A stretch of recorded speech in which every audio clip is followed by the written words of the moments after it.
sort of in the guise of several different generations of the Keese family. They were a Quaker family which originated in the Hudson Valley and also parts of New England, came here to work with the Platt family of Plattsburgh to help survey these lands for division and sale throughout the region to incoming settlers. And the Keese family, Samuel and Stephen, actually descended from slave-owning Quakers in the Hudson Valley. And this was not as unusual as it might sound. There were quite a few Quakers in the northeastern part of the country who did own slaves, and from on Nantucket and in southern New England along the shore, Massachusetts and so on and so forth, and up into the Hudson Valley. Hudson Valley was a very active slave society, slave-owning society, and one of our most famous New Yorkers was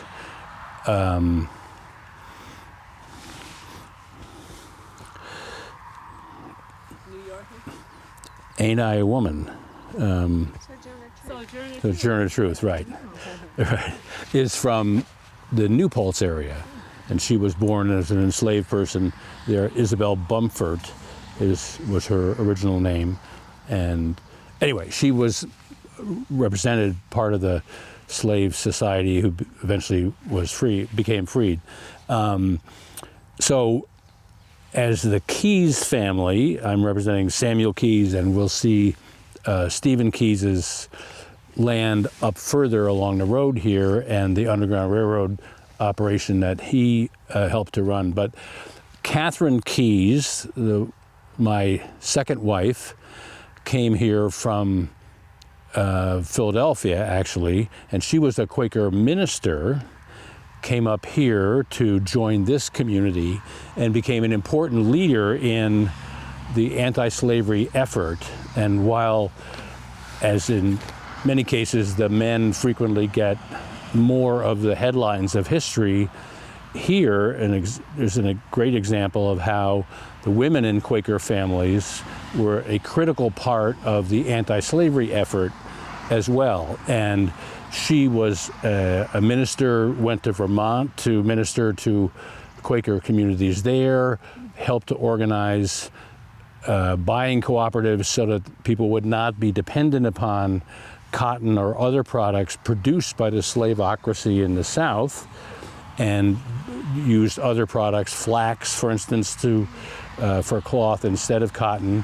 And that was a part of the culture that was established here in our Quaker community in the 1840s and 50s, leading up to the Civil War, and building the strength of our communities to resist the domination of slave economy and politics in the whole area. So we Quakers were not persecuted in this area, but certainly not welcomed. All of our initiatives in the anti-slavery world isolated us somewhat, and yet we were very much part of the commerce community in this area.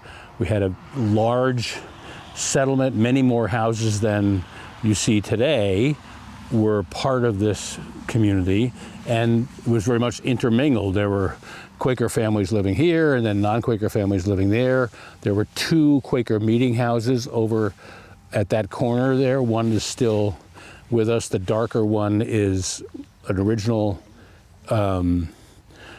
Quaker meeting house. Has now been converted into a private home, obviously. And there was the rebel Hicksite faction of the Quakers, which were a community not satisfied with the pace of reform advocated by the standard Quakers.